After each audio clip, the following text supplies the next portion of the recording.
ఉంటూ నేను ఎక్కువ కాలం బ్రతకాలని మిమ్మల్ని బట్టే ఈ మధ్య చిన్న ఆశ నాలో పుట్టింది.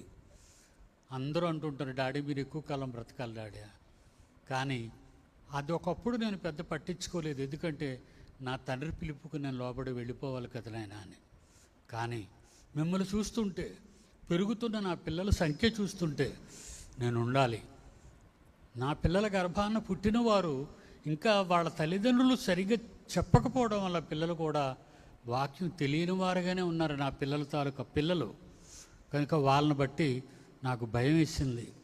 అందుకే మిమ్మల్ని అందరినీ కోరుకుంటున్నాను, మీరు నేర్పండి, నాకు విడిచిపెట్టండి, నా పిల్లలకు విడిచిపెట్టండి.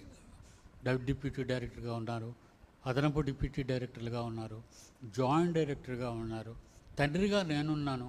ఎంతోమంది ప్రిన్సిపాల్స్ ఉన్నారు, వైస్ ప్రిన్సిపాల్స్ ఉన్నారు, కోఆర్డినేటర్స్ ఉన్నారు, కళాశాలలు ఉన్నాయి. పంపించండి.